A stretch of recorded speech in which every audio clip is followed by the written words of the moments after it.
Now, why does that remind me of James? Thomas's friend? The train? You can't fix the train with string. I didn't say you could.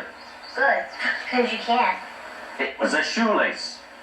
A shoelace? And a newspaper. Really? Really? They're very clever on the island of Sodor. Almost as clever as your grandpa, Miss Tanya Lasagna. Let me show you.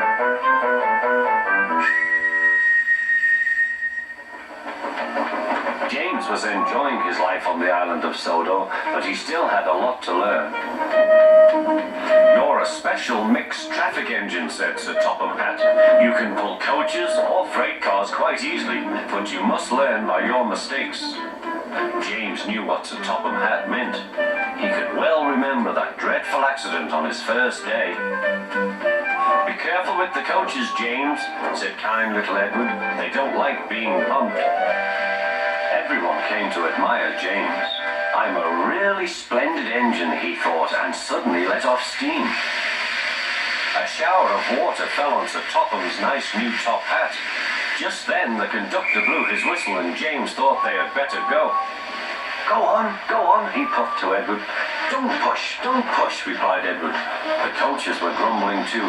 Don't go so fast, don't go so fast. But James didn't listen.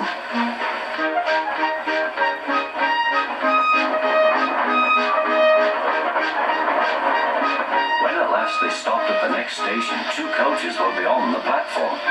They had to go back to let the passengers out. But no one seemed to know about Sir Topham's new hat, so James felt happier. Presently they came to the station where Thomas was waiting with his 2 coaches. Hello, James, said Thomas. Feeling better? That's right. Oh, that's my conductor's whistle. I must go. I don't know what Sir Topham Hatt would do without me to run this branch line. And he puffed off importantly. Edward and James passed the field where James had had his accident. The fence was mended and the cows were back again.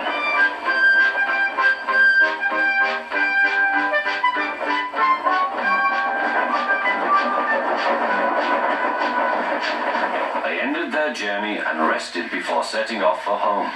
James was still wondering what Sir Topham would have to say about his new hat.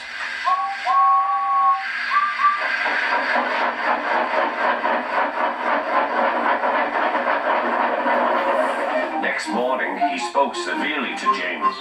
If you can't behave, I shall take away your red coat and have you painted blue. James didn't like that at all.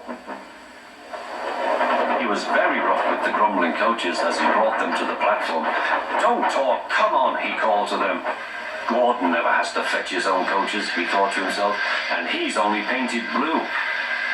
To make James even more cross, this time no one came near him. I'll show them, he thought. They think Gordon is the only engine who can pull coaches.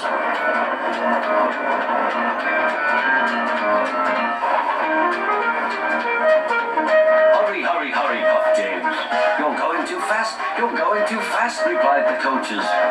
James laughed and tried to go faster, but the coaches wouldn't let him. We're going to stop, they said. We're going to stop.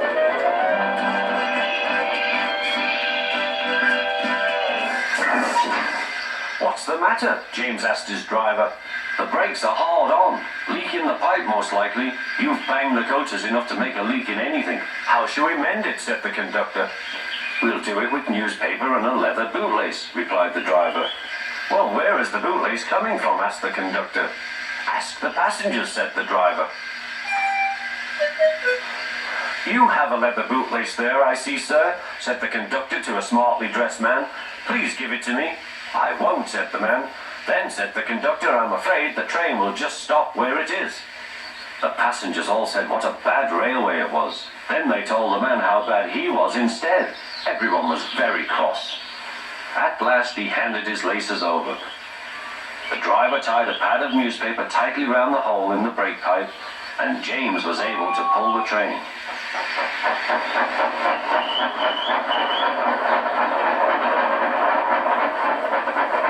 But he was a sadder and wiser James, and took care never to bump coaches again.